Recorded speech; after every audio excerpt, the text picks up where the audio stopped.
A palavra está à disposição de Vossa Excelência pelo tempo legal.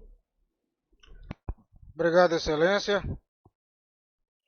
Recebo a palavra e, fazendo os cumprimentos de praxe, quero inicialmente cumprimentá-lo e renovar a satisfação que é ocupar esta tribuna sob a vossa presidência. Meus cordiais cumprimentos ao Dr. Berg e à doutora Terezinha, hoje na defesa do réu aqui presente.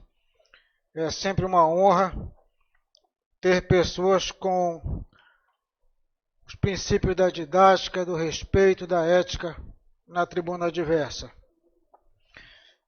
Aos serventuários da Justiça, meus cumprimentos, pessoas que nos assistem, meu cordial boa tarde. Saudar o Conselho de Sentença composto pelo excelentíssimo jurado Alex Mauro Lima da Conceição, excelentíssimo jurado Aloísio Barradas Pessoa Júnior, excelentíssima jurada Mônica do Socorro Cordeiro, excelentíssima jurada Thaís Cristina de Carvalho Farias, excelentíssima senhora jurada Jacira Maria Rabelo Portugal, excelentíssimo jurado Marcelo dos Santos Franco, excelentíssima senhora jurada Valnize dos Santos Pinheiro. Vossa Excelência são os juízes e juízas desta causa, que nesta data julgam Vitor Juan Silva Lima, acusado pela Justiça Pública de autoria do fato que leva a óbito André de Souza Brasil, fato este ocorrido no dia 1º de maio de 2019, por volta das 23h30, na Alameda 28, número 14 do Conjunto Maguari, área de invasão, bairro do Coqueiro, nesta cidade. Senhores, a acusação que versa sobre o acusado, de acordo com a pronúncia, peça cuja cópia foi entregue a Vossas Excelências, é de homicídio qualificado pela tortura e de furto simples, artigo 151, parágrafo 2º, inciso 3º e 155 caput do Código Penal, uma vez que, além de matar a vítima, foi subtraída do local uma televisão. Pois bem, senhores, então é em cima deste teor da acusação, nessas balizas estabelecidas na decisão de pronúncia, que iremos trabalhar. Antes de tratarmos da autoria, nós precisamos aqui nos debruçarmos sobre a existência da prova que versa sobre a morte da vítima, André de Souza Brasil. E este laudo é da perícia de exame de corpo de delito, na espécie necrópsia médico-legal, cópia entregue a Vossas Excelências, estar a nos dizer que o cadáver periciado foi de André de Souza Brasil, 19 anos de idade. Dá aqui a descrição do exame externo. Lesões externas, onde se descreve constatado 14 feridas perfuro-incisas, distribuídas na região zogmática esquerda, mento mandibular esquerda, anterior e lateral do pescoço, supraclavicular esquerda, acromial esquerda, supramamária esquerda, branquial anterior esquerdo, apêndice tifoide, hipocôndrio esquerdo, supraumbilical com víscera e visceração, flanco esquerdo do abdômen, flanco direito do abdômen, cubital posterior direito, branquial posterior esquerdo. Exame interno. Praticada incisão bimastoide no couro cabeludo, deslocados e rebatidos os retalhos, observou-se integridade da calota craniana. Feita incisão mentopubiana, abertas as cavidades torácica e abdominal, constatou-se: 2 pontos.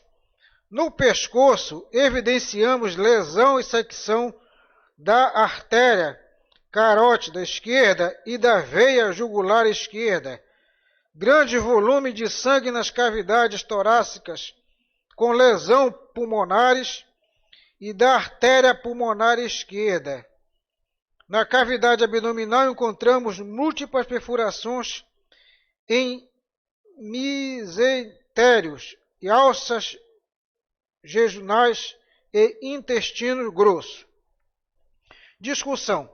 Trata-se de 14 feridas perfuro-incisas, sendo que as fatais foram da região anterior do pescoço, que seccionou a artéria carótida esquerda e a jugular esquerda, e na região supramamária esquerda, que atingiu a artéria pulmonar esquerda.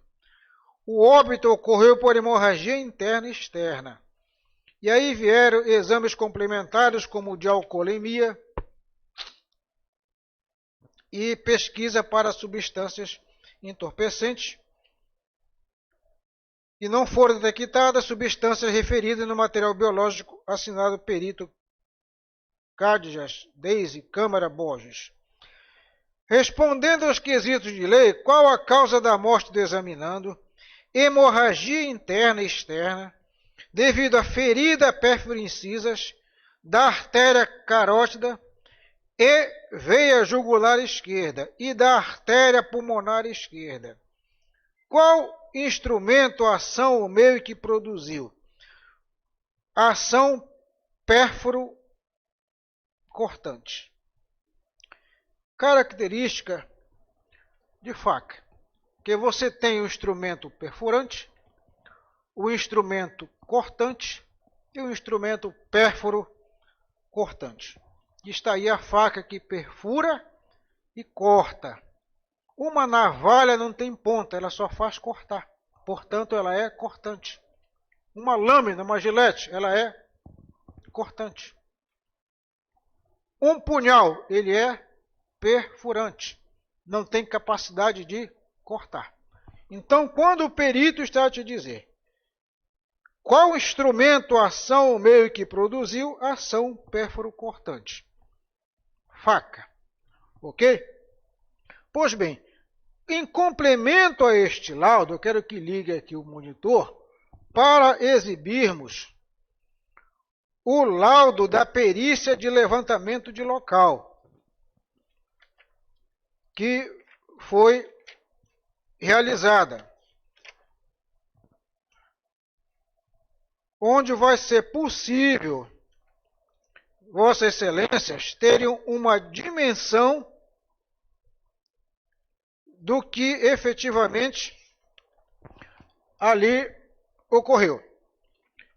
Este laudo de levantamento de local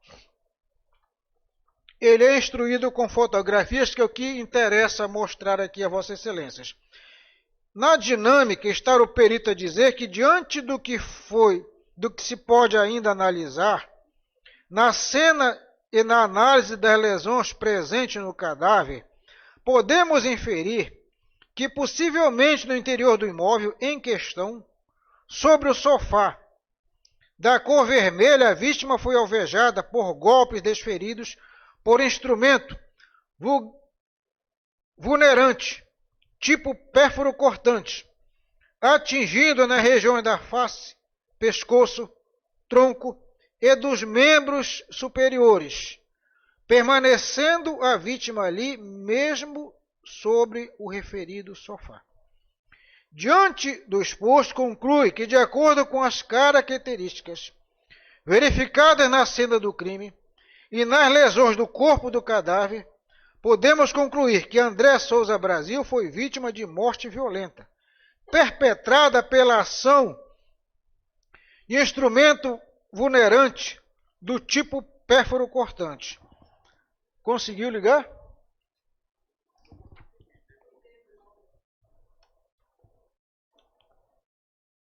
ID do laudo.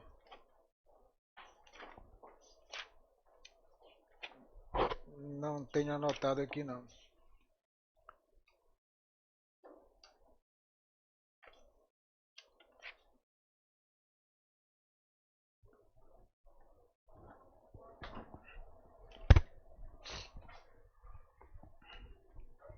Show?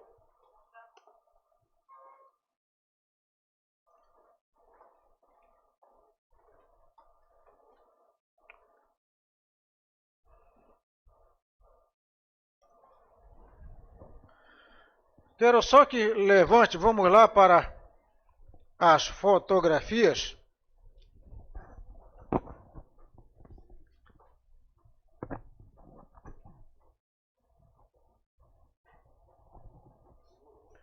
Tá, aqui ainda são fotos da casa, da rua, frente da casa.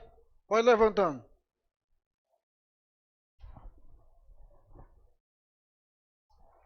Porque aqui é como a vítima foi encontrada. Se estiver longe, se vocês quiserem se aproximar para melhor observar, então pode levantar um pouquinho mais essa foto aqui. Está aqui uma seta mostrando o cadáver sobre o sofá na cor vermelha, com um recipiente plástico próximo às pernas da vítima, além de sangue em forma de gotas, setas amareladas, no piso e próximo às pernas da vítima, além de sangue da forma de piso impregnado no chão. Então ele está te mostrando aqui sangue no chão e esta seta aqui direcionada ao braço desta vítima, aqui um recipiente. Lembre que quando, naqueles detalhes que o pai da vítima aqui traça, de que ele relatou a ele, de que com algodão bebedado em álcool, limpou a faca, limpou ali, este recipiente aqui, ele está na cor de um recipiente de água sanitária, coisa assim. Pode levantar.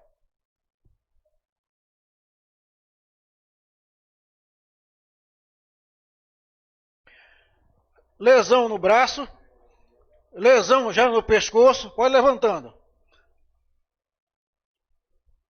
Olha aqui, braço franco esquerdo, aqui, nesta região, há a evisceração. As vísceras são expostas aí nesse momento. Quero que grave a compressão física desta vítima.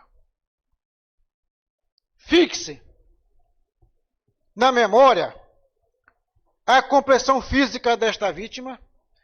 Compare com a compressão física da Sara, que na versão dele, quando o fato ocorreu, era bem mais franzina do que hoje apresenta. E dentro de um raciocínio lógico, Porque, excelências, a rainha das provas não é a confissão, mas a lógica dos fatos. Dentro de um raciocínio lógico. Concluo, no íntimo convencimento de Vossas Excelências, a capacidade da Sara, mesmo com o físico que hoje apresenta, mais de há 3 anos, nós estamos em 2022, 21, 20 e 19. Há 3 anos, a esta hora, a vítima estava sendo sepultada. No dia 2 de maio de 2019. Aquela senhora que agora saiu daqui, que não consegue assistir isso, sentiu a dor que só uma mãe que enterra um filho sabe a intensidade desta dor. Então, há 3 anos, ele diz aqui que a estatura física, a complexão física da Sara era de franzina. Vamos analisar dentro de uma lógica se ela teria capacidade, força para dominar o André, um homem de 19 anos, com este porte físico, e desferir nele, aplicar nele 14 facadas. Levantem lá. A próxima foto. Esta aqui foi a letal. Uma das lesões letais. Está ao lado a te dizer que a causa da morte foi hemorragia interna e externa devido ferida pérfuro-incisas de artéria carótida e da jugular esquerda e artéria pulmonar. Ó, aqui é a jugular. Hemorragia intensa é óbito na certa. Mas além dessa, levante aí.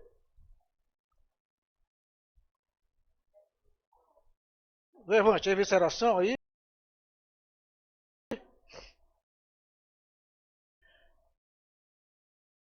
Ah, tá. Aqui já é o término da perícia.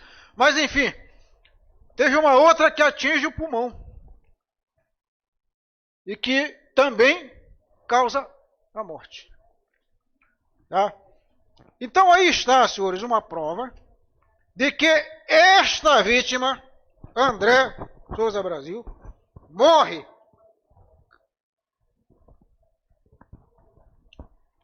em consequência de hemorragia interna e externa devido à ferida pérfuro-incisa da artéria carótida e veia jugular esquerda e de artéria pulmonar esquerda. Penso que aqui nós temos um quesito, que é exatamente o primeiro, incontroverso. Doutor Edmar, juiz de direito, irá perguntar a Vossas Excelências, no primeiro quesito, se no dia 1º de maio de 2019, por volta de 23 horas e 30 minutos, André Souza Brasil sofreu as lesões, 14 facadas, descritas no laudo da perícia de exame de corpo de delito, espécie necrópsia médico-legal, ID número tal, resposta sim.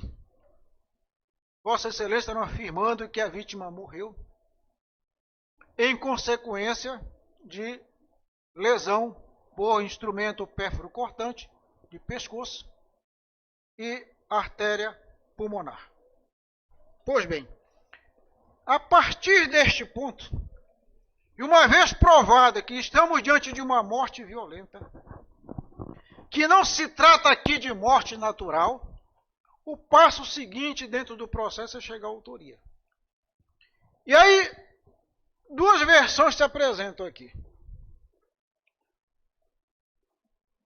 A defesa dizendo que quem matou a vítima foi Sara Letícia. A acusação dizendo que quem matou a vítima foi Vitor Juan.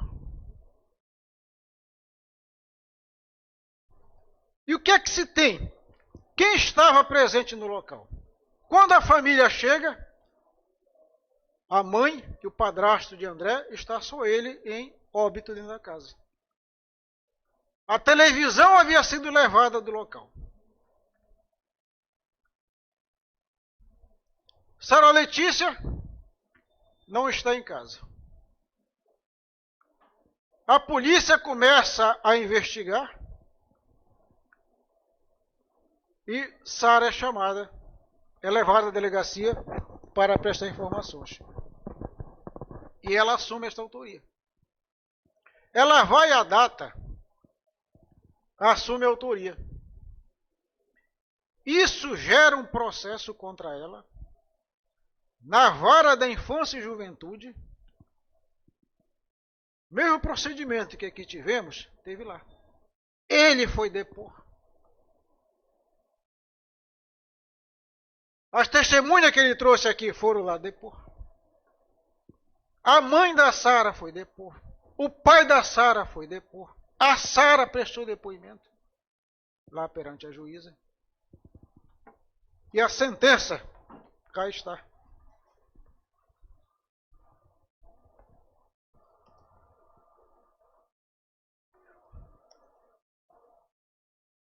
Está no processo de sentença.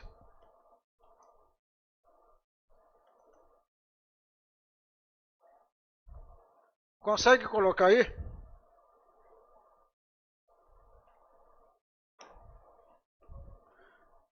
Acho que é ID 53068625.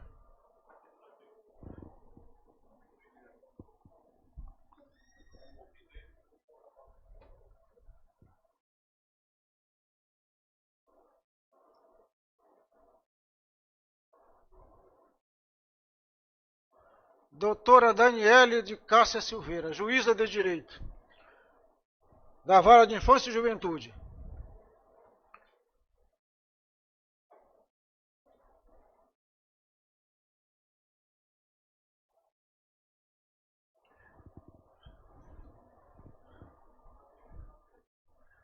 Coloque lá para a parte final, parte dispositiva.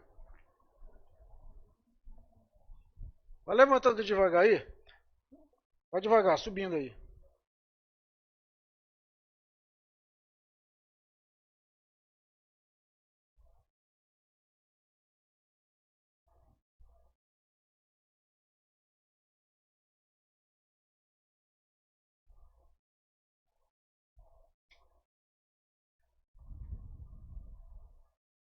Ó, baixa um pouquinho.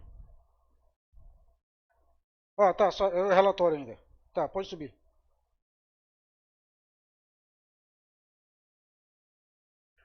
Para aí. Baixa um pouquinho, olha. Sara Letícia, primeiro depoimento. Vai subindo.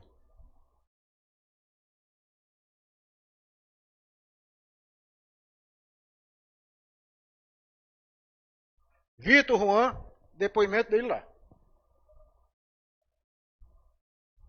Em que ele está atribuindo a ela a autoria, negando que ele tenha qualquer participação.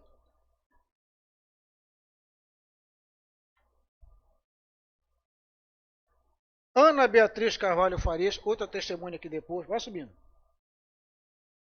João Wagner.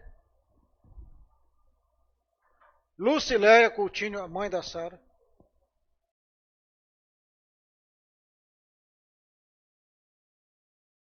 Carlos Alberto Damasceno Pinto, padrasto da Sara.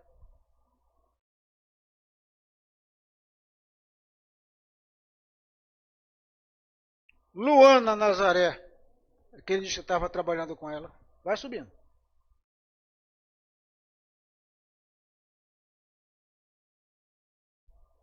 Aqui. Vai lá subindo, acho que ainda não é aqui a parte final. Tá, aqui a juíza assinando, baixa agora lá. Aqui, ó. Isto posto, julgo improcedente a representação oferecida contra a adolescente Sara Letícia Souza, com base no artigo 114, combinado com 89 do Estatuto da Criança e Adolescente. Se apurou lá a conduta dela e chega a juiz à conclusão que não ficou provado que ela tenha matado o próprio irmão. E aí, se tem a versão dele em autodefesa dizendo que é ela. Ela se defender dessa acusação dizendo que foi ele. O que é que se tem de prova contra ele? Primeiro, senhores, a questão da televisão. É fato que a televisão foi levada. Se tem a nota fiscal da televisão nos autos e a prova testemunhal que a televisão foi levada de lá. Quando ele é ouvido lá, eu não posso exibir porque está lá no outro processo, mas ele faz referência que a Sara chega até ele com uma sacola e carregando a televisão.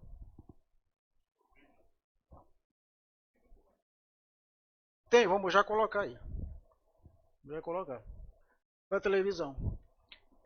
E quando ele é ouvido, na segunda fase, na segunda depoimento na polícia, quando ele grava aí um vídeo, ele diz, e ela também diz, que quando chega em casa, ela vai ao quarto pegar as roupas dela, porque vai morar com ele. Enquanto ela está lá no quarto, ou no banheiro, não sei, ocorre o fato. Quando ela chega na sala, o irmão já está em óbito. E aí diz que ela sai com a sacola e ele levando a televisão. Quando o padrasto dela é ouvido, isso ele ratificou hoje aqui, diz que conversou com a pessoa de prenome Léo, que é o mototaxista que tem um ponto em frente ao local, onde ele e a mãe da Sara Letícia vendem churrasco. Diz que o Léo tem um ponto na frente do local em que o declarante vende churrasco.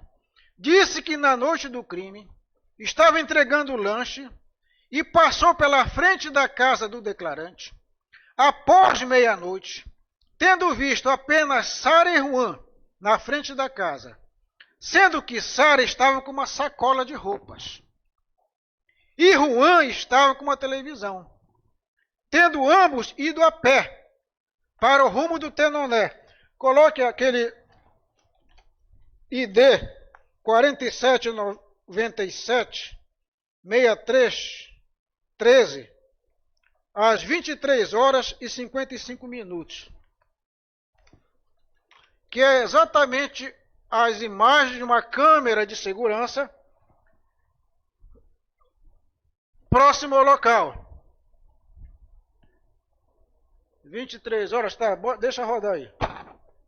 Quando eu chegar para fazer a pausa, eu te peço aí.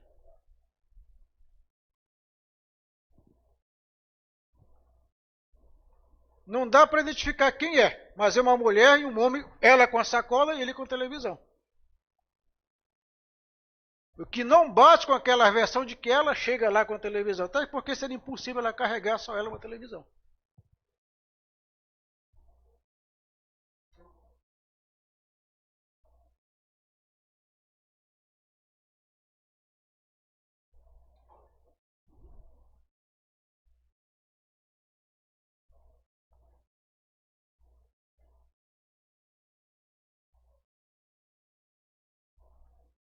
Aqui é um casal empurrando uma moto. Vai passando aí e em seguida vem o casal. O outro casal. Aqui. Deixa rodar aí. Ela, a mulher com a sacola e o cara com a televisão aqui, ó. Dá uma pausa aí. Volta um pouquinho da pausa.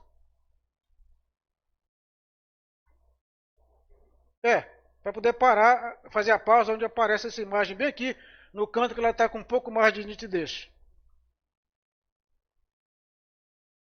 Pode dar pausa aí. Se quiserem se aproximar para ver se esse objeto é uma televisão ou não, pode se aproximar. E se é o homem que está carregando isso ou não. E do lado de lá vai a mulher com a sacola. Querem que volte um pouco mais? Deu para ver? Isso bate com o que está dizendo esta pessoa aqui. Eu não estou aqui afirmando que lá seja ele com ela. A pessoa aqui referiu a ele e a ela. Ela com a sacola e ele com a televisão. E esta imagem estará a mostrar. Dá um retrocessozinho só para pegar eles andando aí, para ver lá no início, que é a mulher que vem ao lado com a sacola. E ao lado vem o homem carregando a televisão.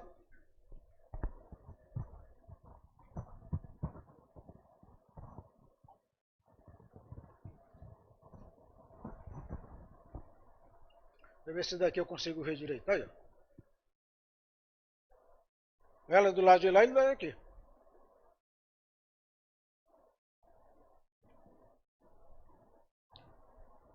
Se tiverem qualquer dúvida com relação a isso, se quiserem ver de novo, a gente volta aí, se aproxime. Vossa Excelência são os julgadores da causa. E, portanto, preciso ter acesso a toda a informação. Ok, isto é um fato.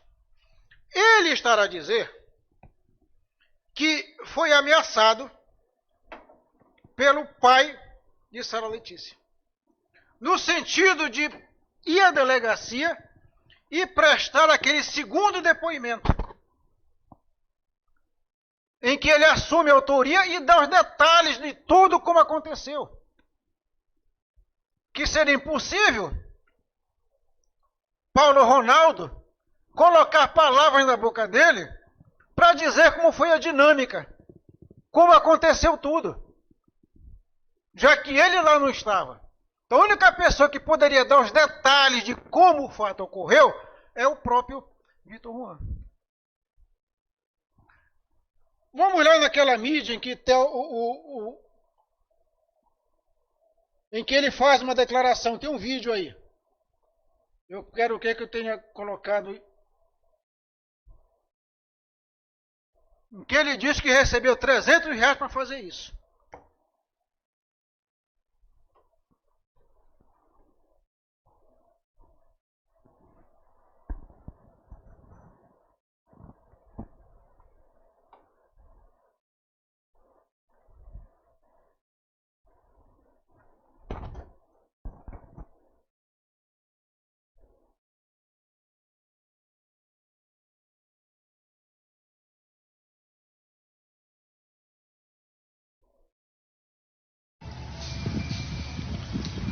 Sou o Victor Juan.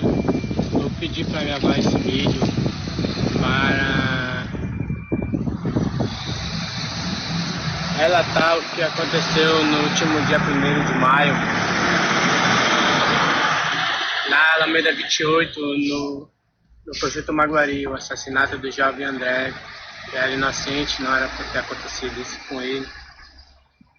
E eu queria dizer que a irmã dele, a Sara, que todo mundo botou a culpa nela, que ela fez o crime que aconteceu. Queria dizer para vocês que não, ela não tem culpa, ela não tem nada a ver. O que aconteceu com ela é que ela ficou em estado de choque pelo que aconteceu no momento. E no dia 1º já estava tudo planejado por mim, o que ia acontecer, mas foi um inocente que estava no lugar errado, não era o André. Estou hoje com a minha consciência pesadíssima, não consigo dormir uma semana pensando no que aconteceu. E o que aconteceu dela ter ido no Data, tentar responder uma coisa que ela não fez, foi pelo o que familiares meus tentaram ajudar nós dois, mas acabaram estragando mais, destruindo mais as coisas. Falaram para ela que se ela fosse lá no Conselho Tutelar e tudo mais, confessar o crime, ela não ia ser presa e eu ia ficar livre, mas eu não achei isso justo. Eu achei melhor eu mesmo Eu mesmo fui na delegacia, confessei o crime, fui junto com o pai do André, para todo mundo ver que realmente eu estou muito arrependido pelo que aconteceu. Ela não teve nada a ver com o que aconteceu. O que aconteceu foi que, no dia 1º, ela foi buscar uma roupa na casa dela que ela estava precisando. Eu já tinha uma rixa com o irmão dela mais velho, e eu já fui decidido, tomado pela raiva, que aquele dia era o dia de eu acertar as contas com eles por outros fatores que aconteceram, outras coisas que aconteceram dias anteriores. Só que quem estava no ambiente era um inocente. Eu, domado pela raiva, quando eu cheguei no local, ela foi buscar só a roupa dela no armário. Ele se levantou para falar com ela. Eu, por já estar com raiva, domado por aquilo, a minha primeira reação foi fazer o que eu fiz. Só quando ela chegou, eu já tinha feito, estava com a faca na mão, todo cheio de sangue, todo sujo de sangue. Ela entrou em estado de choque, não sabia o que me falar, o que dizer, não soube como reagir. O que foi que eu pensei? Bora pegar a televisão e vem junto comigo. Ela veio junto comigo, entrou em estado de choque, não soube o que fazer. Meus familiares falaram isso para tentar ajudar. Só que eu vi que não era justo ela pagar por um erro que era meu.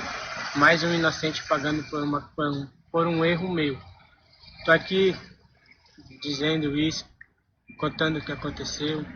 Quero pedir perdão para os familiares do André, para a dona Leia, o Lucas e os amigos. O ciclo de amizade que ele tinha muito grande com muitas pessoas. Está todo mundo com raiva de mim, todo mundo está sofrendo. Todo mundo pensa que foi a Sara que fez, mas eu digo para vocês e repito mais uma vez, ela não teve nada a ver com o que aconteceu. A única coisa que aconteceu foi que ela entrou em estado de choque pelo que ela viu, a cena que ela viu, e não soube como reagir. Como eu soube por redes sociais que estavam procurando ela, que várias pessoas queriam matar ela e tudo mais, eu estou protegendo ela, no caso, que eu acho que eu não estou protegendo. Estou aqui esperando a justiça determinar o que vai acontecer comigo. Vou ser preso, vou pagar pelo meu erro. Estou aqui, não estou fugindo, não estou me escondendo. Estou esperando só a justiça determinar alguma coisa. Estou por meio desse vídeo para explicar para vocês o que aconteceu. Queria que vocês parassem de procurar a Sara, porque ela não teve nada a ver com o que aconteceu. Quando ela chegou já estava feito, não tinha mais como voltar atrás. Vocês, familiares, amigos, estão sofrendo, eu estou sofrendo junto com vocês por dois fatores. Ela, por ser irmã dele e eu ter tirado um pedaço dela, sofro junto com ela e a minha consciência está pesada demais. Não era para ser ele o alvo, o pensamento não era ele. Não era para acontecer nada com ele. Tá, pode pausar. Ou seja, você vai prosseguir, quero pedir sempre nessa repetição aí, e senão meu tempo vai se esgotar. Deu para Vossa Excelência perceberem que ele está, neste vídeo, assumindo a autoria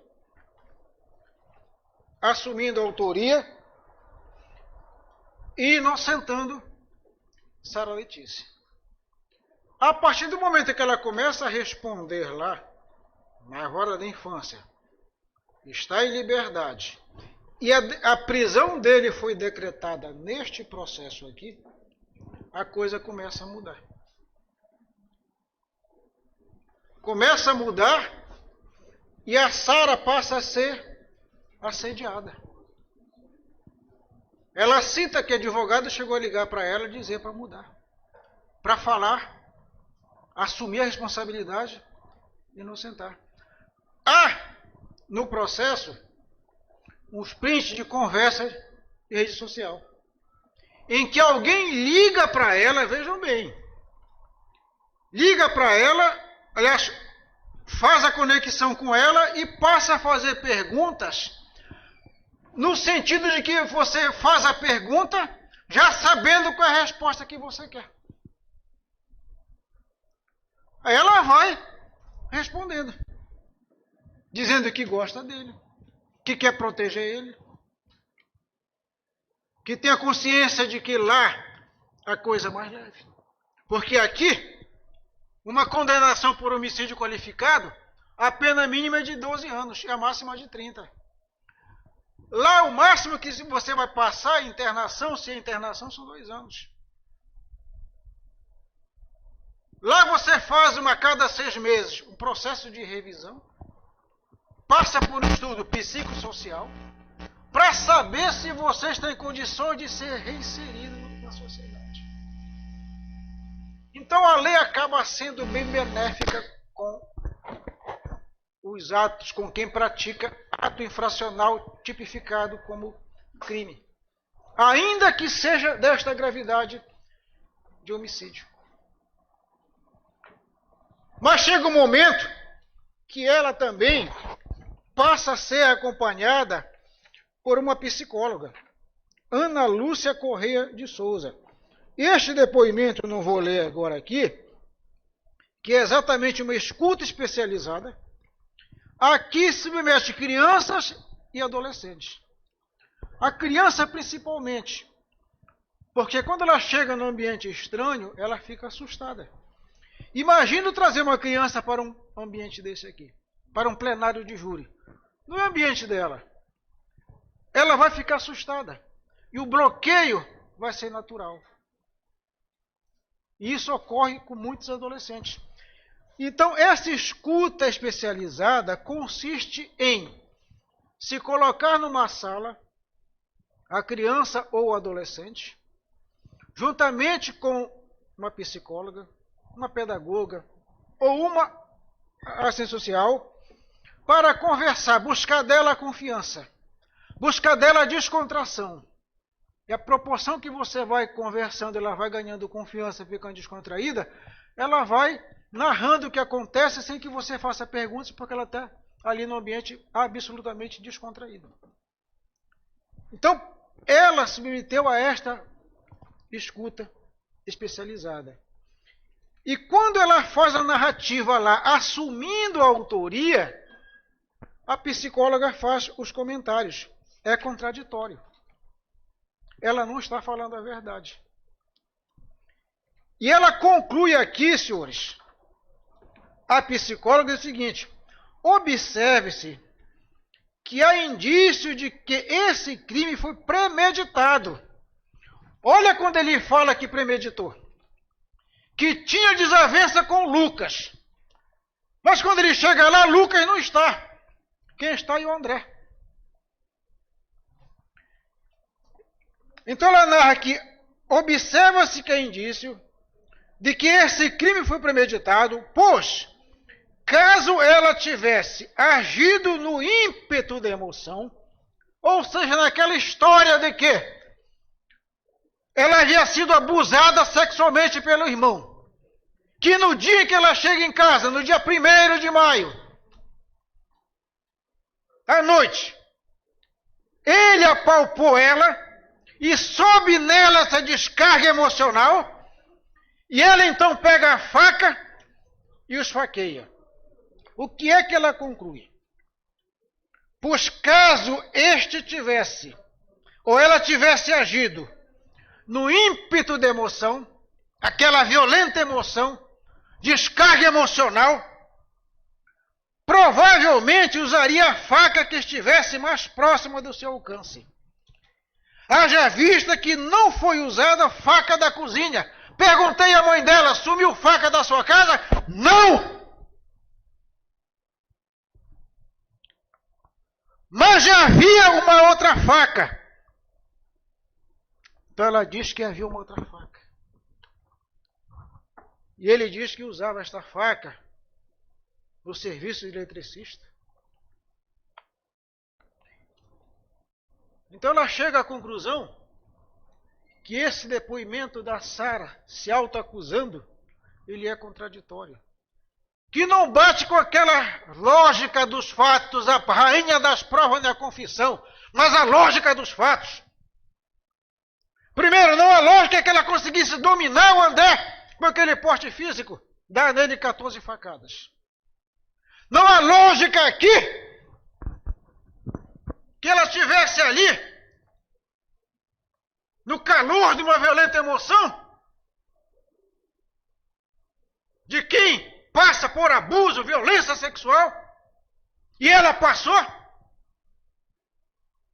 quer seja anteriormente ao conhecê-lo, quer seja durante o período em que passa a conviver com ele, porque é uma adolescente, falece capacidade de aceitar, de concordar.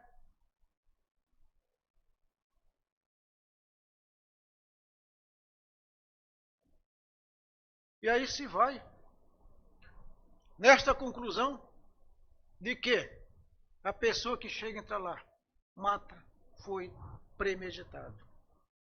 Isso se chama intensidade de dolo. O crime, do ponto de vista subjetivo, quanto à intenção, ele pode ser doloso ou culposo. E dolo, senhores jurados, é intenção. Dolo é querer. Dolo é vontade dirigida ao resultado. Dolo é consciência da ilicitude do fato, mas vontade de praticar o fato.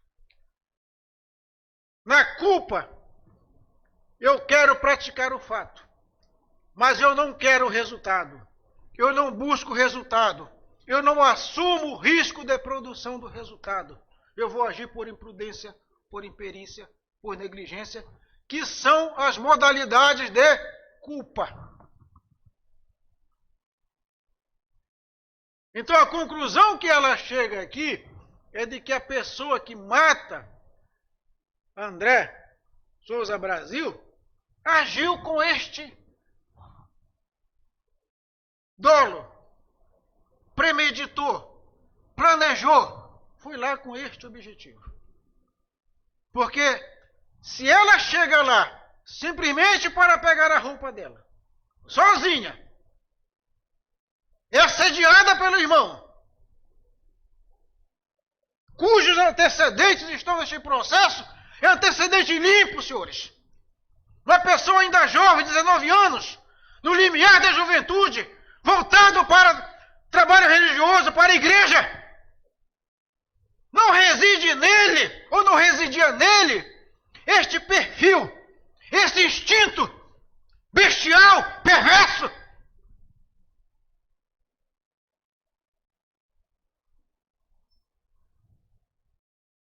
Então foge ao racional, à lógica.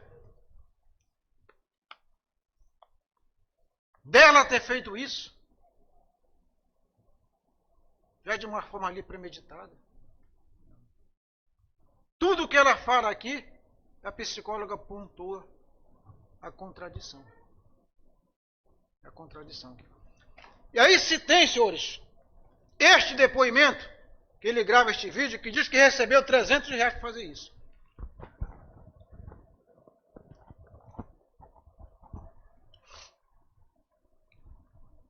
Para gravar, para ir à delegacia e depois gravar isso aí.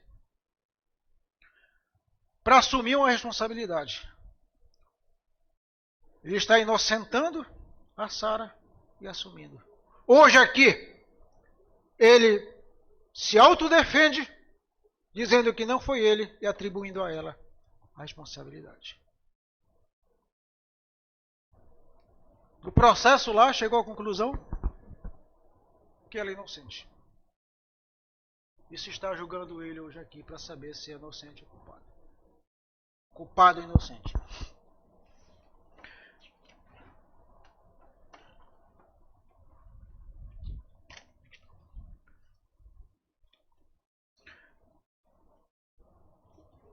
O tipo penal, senhores, que aqui é referenciado, é homicídio qualificado em razão do meio utilizado para matar a vítima. Meio cruel. Artigo 121, parágrafo 2º, inciso 3º. Muito embora o laudo pericial responda, ou o perito responda a isso de forma negativa, há vestígio de tortura? Não.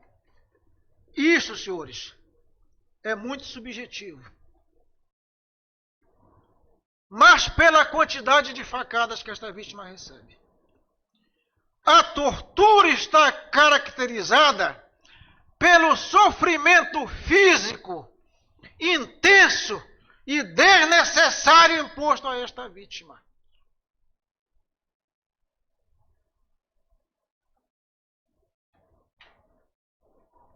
É um perito, não vou citar o nome, já aposentado, ele diz: toda morte tem a sua agonia. Toda morte tem um momento de agonia. E aqui, quando se observa este laudo da perícia de levantamento de local, com as múltiplas lesões que a vítima recebe, se chega à conclusão. Foram 14 feridas perfuro-incisas, distribuídas nas regiões que o perito está a descrever. Isso impôs a esta vítima, assim, uma tortura, um sofrimento físico intenso e desnecessário. E aí, senhores, quando se chegarmos até a este terceiro quesito, a este quarto quesito, perdão, Vossas Excelências serão questionados se houve tortura. Espero que digam sim. Aqui estão os quesitos que vão ser colocados em votação.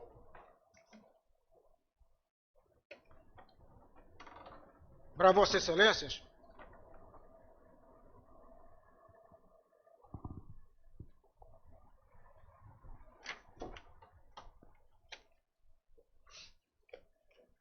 Primeiro quesito, eu reputo como incontroverso, está questionando o seguinte: na virada do dia 1º de maio de 2019 para o dia 2 de maio do mesmo ano, na Alameda 28, número 14 do Conjunto Maguari, área de invasão, bairro Coqueiro, nesta capital, a vítima André de Souza Brasil foi atingida por arma branca, faca, e lhe causou as lesões descritas no laudo de necrópsia médico-legal ID 479-77307 dos autos? Sim, aquele primeiro quesito que vocês vão julgar com base no laudo da perícia de necrópsia e de levantamento de local com cadáver. Segundo quesito, o réu Vitor Juan foi autor do fato que foi vítima André, ele estará a negar. Ele estará a negar. E a promotoria estará a afirmar esta autoria. Vossa Excelência, enquanto os juízes dessa causa, vão dentro de uma lógica, de um raciocínio lógico. Primeiro, analisar se Sara Letícia teria condições de dominar o André e dar nele 14 facadas. Se este vídeo aqui está sob constrangimento ilegal, sob pago ou promessa de recompensa,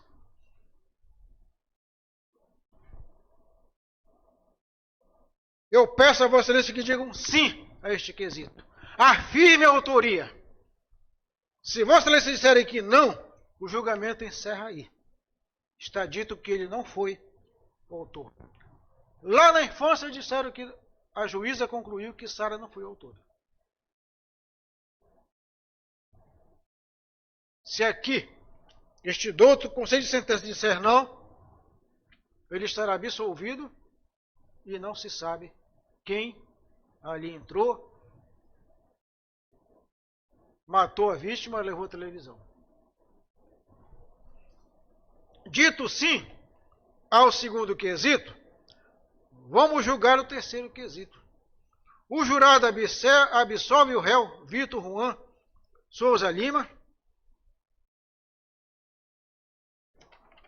Senhores, o terceiro quesito, ele passa a ser um quesito obrigatório a partir da reforma implementada no Código de Processo Penal em 2008. Em que há uma simplificação dos quesitos e se coloca, em respeito ao princípio da soberania do veredito, no qual se assenta o tribunal do júri, para que o jurado possa decidir de acordo com o seu íntimo convencimento. Vossa Excelência aqui fizeram um juramento. Decidir esta causa de acordo com a minha consciência e o ditame da justiça. Então o júri ele é livre. O júri é liberto para decidir.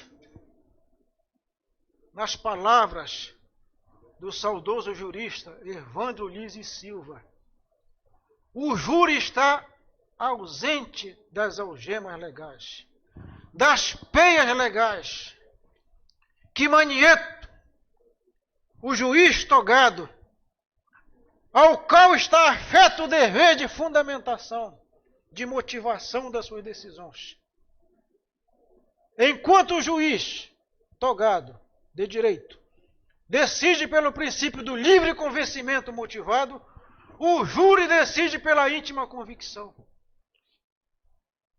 que muitas vezes decide por fato que ele tem conhecimento e que não estão no processo. Então o legislador deu ao jurado esta oportunidade de decidir. Mas tecnicamente, este terceiro quesito, ele agasalha, senhores jurados, as chamadas teses de exclusão de ilicitude. E quais são essas excludentes de ilicitude ou exculpantes legais ou supralegais? No conceito, vejam bem, conceito analítico de crime, o que é que eu tenho? Os requisitos. O crime é um fato típico, antijurídico e culpável. Tipicidade, o que significa dizer? Que a conduta precisa estar descrita em lei. A conduta precisa ter previsão legal. Matar alguém, 121. Subtrair para si ou para outro coisa alheia móvel. Furto está aqui para ser julgado. Esta conduta está lá no 155 do penal. Antijurídico, contrário à lei. A norma aqui ela é de proibição. É como se o legislador te dissesse é proibido matar. Mas todo aquele que mata outro comete o crime de homicídio? Não. Numa sala de aula, uma pergunta dessa, a melhor resposta que se agasalha é depende. Depende das circunstâncias. Porque se você agir sobre o manto de uma excludente de ilicitude, a tua conduta deixa de ser antijurídica para ser jurídica. Deixa de ser ilegal para ser legal. E se formos lá o artigo 23 do Código Penal, lá está escrito o seguinte: não há crime quando a gente age em legítima defesa, em estado de necessidade, no exercício regular do direito, no estrito cumprimento do dever legal.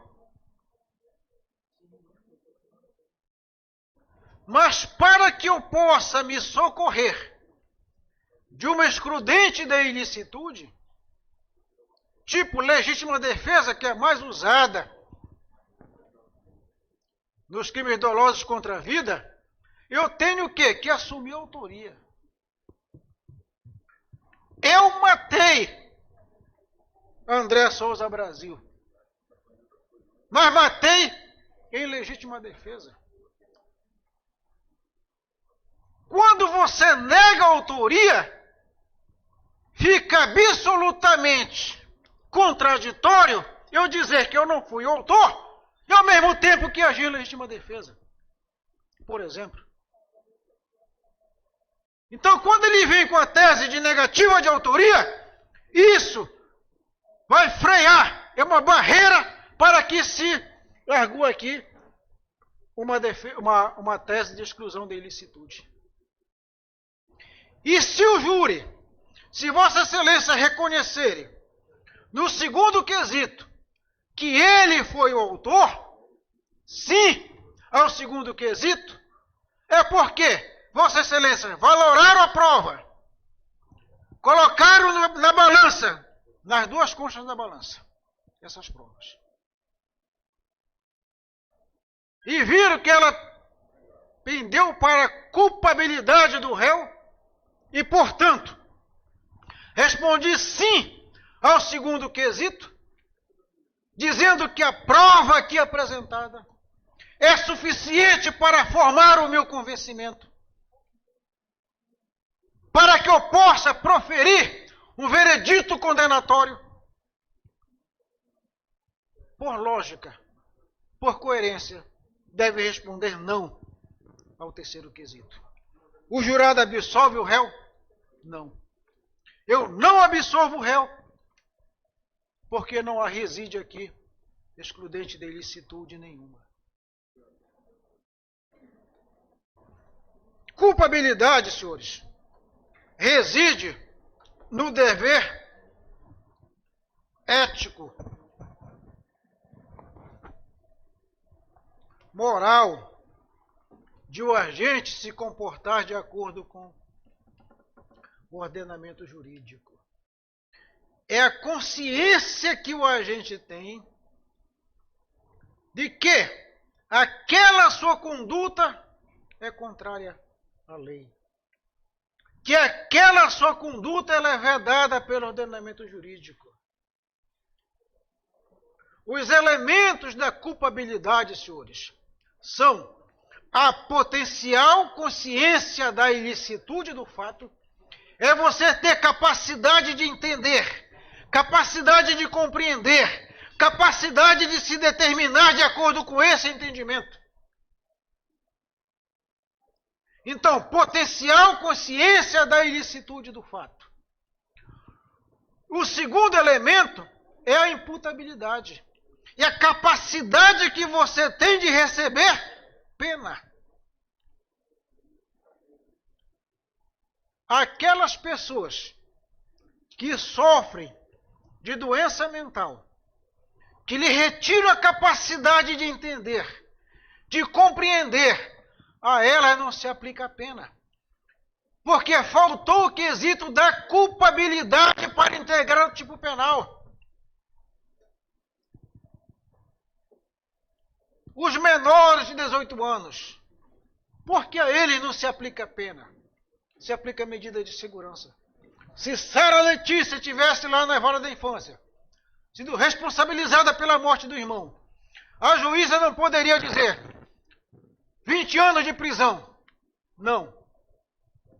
Porque a ela faltou a capacidade de entender o caráter ilícito do fato. Isso é que diz o legislador. Porque o nosso ordenamento jurídico adotou o critério biológico para dizer que você tem capacidade de entender só a partir de 18 anos.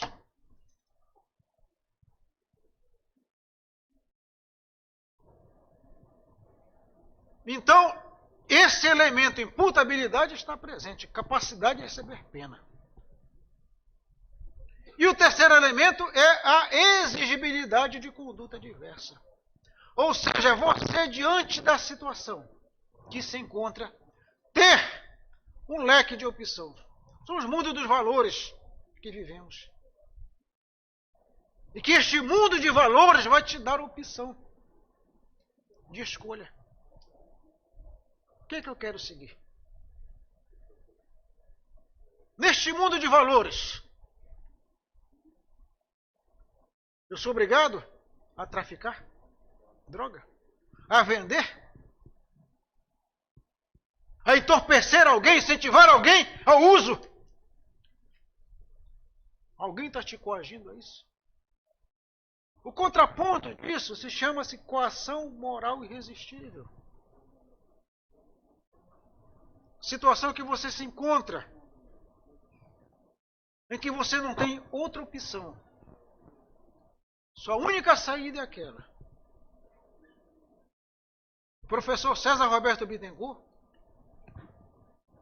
doutrinador brasileiro, penalista, ele traz um exemplo na obra dele, que eu acho bastante didático e de fácil compreensão. Ele deu o seguinte exemplo.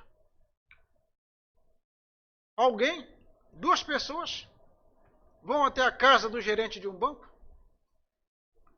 à noite, armados, rende o gerente e diz: você vai agora até ao banco abrir o cofre do banco.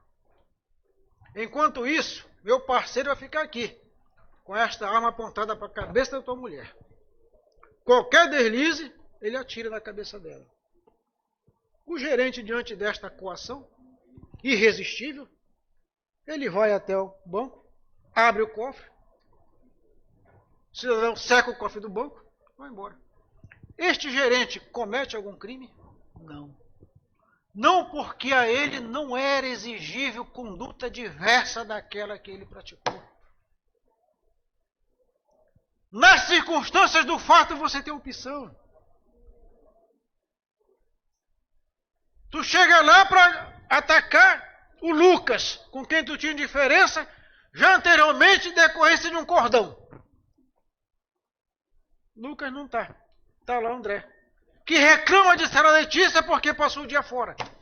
Ele toma as dores e aplica 14 facadas na vítima. Tinha ali um moleque de opções para ir embora, deixar o cidadão ali viver. Direito à vida. E que a vida é o bem mais precioso do ser humano. Está lá na Declaração de Direito Americano. São verdades incontestáveis para nós. Que todos os homens nascem livres. E que lhes conferiu o Criador direitos inalienáveis. Dentre eles, direito à vida, à liberdade, direito de buscar a felicidade. E um jovem de 19 anos tem interrompido a vida de uma forma cruel.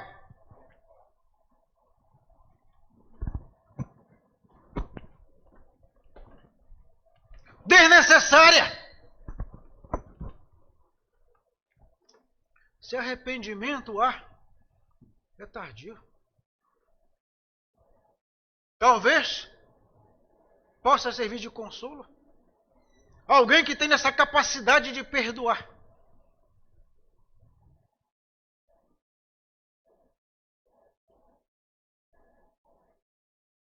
A psicologia, a religião, te dão esse preparo. Mas nem todos nós temos essa capacidade de entender, de perdoar. Fizemos um júri aqui que uma senhora matou o marido. E a irmã da vítima, depondo aqui, arressentada aqui, ela aqui ao lado. O senhor perdoa a fulana. Não tenho nada contra ela. Quero que ela vá em casa para conversar, se integrar a família, ficar os filhos. Olha a capacidade de entender. Outro dia recebi uma senhora lá no Ministério Público. Doutor, já aceitei a morte do meu filho. Foi um negócio violento que ocorreu aqui numa chacina. Já aceitei. Eu vou à igreja, eu rezo. Mas eu quero justiça. Não quero castigo. Eu quero que a justiça seja feita. Que os culpados pela morte de meu filho sejam punidos. É o que se busca aqui. O adolescente, quando desvia do caminho, é muito difícil para a família, às vezes, tomar uma atitude. Já vivenciei situações terríveis. Colegas do Ministério Público já vivenciaram múltiplas situações envolvendo esse desvio de conduta. Do adolescente não aceitar conselho de pai, de mãe. Porque ele acha que o certo é ele, que ele não tem limite, que não há barreiras, balizas. E os pais ficam, às vezes, numa situação complicada, porque se puxa a rédea, há revolta. Ele não sabe como dominar isso. E no mundo da droga, isso é terrível. Isso é terrível. Certa ocasião, o cara viciado, já estava naquela fase de vender o que entrava em casa. A mãe vivendo de uma pensão, desse tipo BPC, benefício continuado, recebia e o supermercado comprava as coisas. Nesse dia, quando ela comprou, o descuido que ela teve, ele pegou tudo que ela havia comprado e levou para vender na boca de fumo.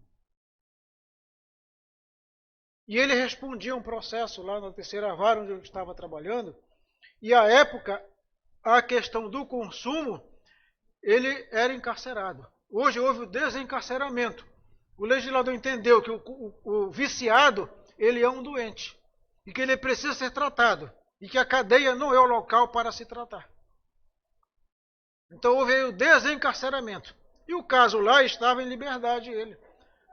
E de repente, ela abriu a porta da sala de audiência e entrou lá, descontrolada. Dirigindo a juíza: doutora, pelo amor de Deus, prenda o meu filho. E narrou o que tinha acontecido. É o desespero. Ela não consegue mais dominar. Então, às vezes, você cede, você flexibiliza. Qual seria melhor para a família ali? Trazer Sara Letícia na rede? Ou aceitar a convivência com ele? Para tentar estar sob a vista, tentar controlar. Fica difícil. Ele preso, chega um pedido de revogação de prisão com aqueles prints lá. Estava numa fase do processo que eu não tinha a decisão da doutora Daniele. Que eu não tinha acesso ao processo que lá prosseguia. E diante de uma situação de pandemia, vivenciando, e em respeito não só à liberdade, que o processo caminhava lentamente porque nós não conseguimos fazer audiências. Para nos protegermos, protegemos testemunhas e protegemos também os acusados. Então eram poucos os atos processuais que eram praticados. E nós não vimos a obrigação de liberar muitas pessoas que estavam presas para preservar a saúde dessas pessoas. E ele ganhou a liberdade. O juiz revogou a prisão dele, eis que ele é preso por violação à Lei Maria da Penha e por tráfico de drogas. Está respondendo. E a justificativa que ele deu aqui, que tudo é arrumado. Então, homicídio aqui é a arrumação do pai da vítima, a Lei Maria da Penha é a arrumação da mãe da vítima e o tráfico é a arrumação da polícia. Para ele, nada. Pode pedir para trazer uma água, por favor?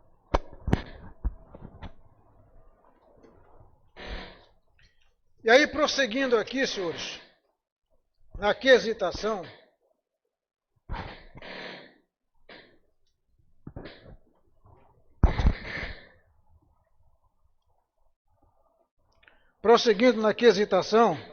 dá outro, por favor.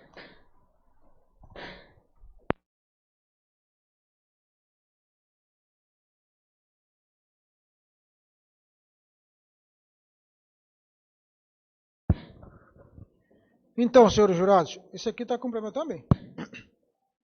Prosseguindo na quesitação, ultrapassado o terceiro quesito,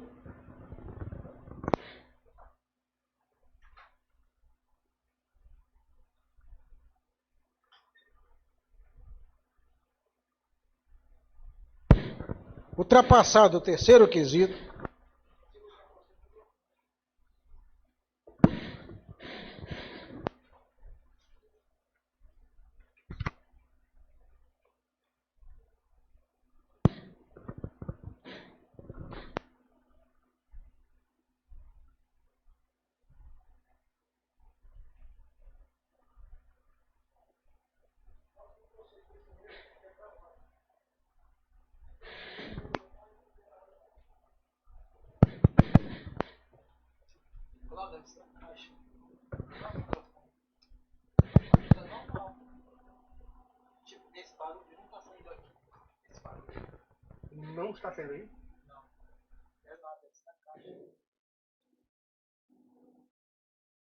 Ô, caixa.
Agora apareceu aqui, pelo menos. A presidência voltou a funcionar aqui, pelo menos. Oi, ei, ei.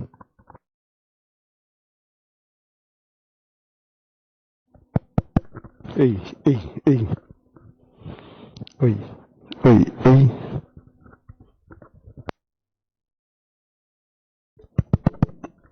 Ok, obrigado. Então, senhores jurados, prosseguindo na quesitação, o quarto quesito se refere à qualificadora. O réu Vitor Juan Silva Lima praticou o crime com emprego de meio cruel. É aquela situação da multiplicidade de lesões, que volta a repetir a Vossa Excelência. Embora o perito legista que elaborou, ou que fez a necrópsia, e foi o médico Henrique Rodrigues Dias, médico legista, tenha respondido não ao quinto quesito, se há vestígio de tortura, como disse a Vossa Excelência, isso acaba sendo muito subjetivo. E Vossa Excelência avaliem este quesito, caso seja colocado em votação, pela multiplicidade de lesões. Se isso causa ou não 14 facadas, vai causar ou não um sofrimento físico a esta vítima. A tortura, a dor física. Então eu peço que digam sim a este quesito. Digo não, o efeito disso é quanto à pena. Porque aí, se responder sim ao primeiro, que é a materialidade, sim ao segundo, que é a autoria, afirmando esta autoria, dito não ao terceiro, ele já estará condenado. Se disserem sim ao quarto quesito, a condenação é por homicídio qualificado, cuja pena é de 12 a 30 anos. Dito não ao quarto quesito, estarão desclassificando o crime de homicídio qualificado para homicídio simples, cuja pena é de 6 a 20 anos. Por que o legislador, quando fez esta individualização da pena, estabeleceu que para homicídio simples a pena é de 6 a 20 anos. E para o qualificado é de 12 a 30 anos. Exatamente porque aquele que mata outro, por motivo torpe, motivo fútil, meio de tortura, meio insidioso, meio cruel, uso de recurso que não deu à vítima a chance de defesa, demonstra maior periculosidade, demonstra o desapego, o desamor, o desafeto ao bem jurídico tutelado, que é exatamente a integridade física em seu grau máximo. O que se dizer de alguém que mata outro com 14 facadas? Qual é o sentimento de piedade? Qual é o sentimento que tem de amor ao próximo? Qual é o sentimento que tem de apego à vida? Nenhum. Nenhum. Portanto, senhores, sim a este quarto quesito, o não, por óbvio, leva à desclassificação para um homicídio simples, cuja pena é de 6 a 20 anos. A segunda série de quesitos diz respeito ao furto da televisão. Na virada do dia 1º para o dia 2 de maio de 2019, na Alameda 28, número 14, Conjunto Maguari, nesta capital, foi subtraído do interior da residência da vítima, André Souza Brasil, uma televisão? Sim, estão apenas afirmando que houve a subtração, que levaram a televisão. Segundo quesito, o réu, Vitor Juan Silva, foi autor da subtração da televisão do interior da residência da vítima André de Souza? Sim. Dito não, por conseguinte, afasta o crime de furto e está encerrado o julgamento com relação ao tipo penal. Dito sim, vamos responder ao terceiro quesito. O jurado absolve o réu? Peço a Vossa Excelência que diga não. Terceiro quesito com relação ao crime de homicídio. O jurado absolve o réu? Não. Terceiro quesito relativo ao crime de furto. O jurado absolve o réu? Não. Estarão condenando ele por furto simples, lá do caput do artigo 121 do Código Penal. Cabendo ao juízo fazer a dosimetria da pena, estabelecer qual a pena justa para o crime, a sua gravidade, a intensidade de dolo. Isso são circunstâncias que o juízo vai analisar. Vossas Excelências irão apenas analisar os quesitos. Uma vez encerrado o julgamento, ao juízo cabe lavrar a sentença, seja ela de condenação ou de absolvição. Sendo de condenação, estabelecer o quanto da pena aplicada. E vai se direcionar pelo princípio da proporcionalidade. Analisar a culpabilidade do agente. Olha só a intensidade de dolo, senhores. A descarga emocional de violência que foi descarregada nesta vítima. 14 facadas.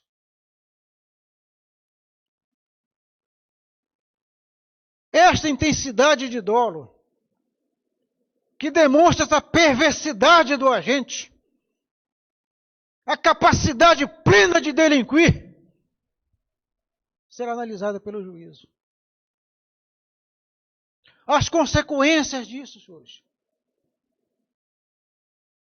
Para a família da vítima, a mãe da vítima, como eu disse anteriormente, senhores, que só sabe a dor de perder o filho, a mãe que já perdeu.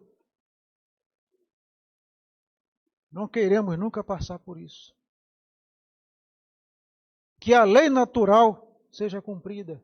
Que o natural é ir os pais, depois os filhos, na sequência. Aqui se antecipa. Um jovem de 19 anos, no limiar da juventude, tem todo um sonho ali acabado. Em síntese, senhores, sim o primeiro quesito relativo ao homicídio, sim o segundo quesito relativo ao homicídio, não o terceiro quesito relativo ao homicídio, não absolvo o réu, sim ao quarto quesito relativo à qualificadora do homicídio, ao segunda série de quesitos, sim ao primeiro quanto ao furto da televisão, sim ao segundo quanto à autoria do furto, e não ao quarto quesito, eu não absolvo o réu.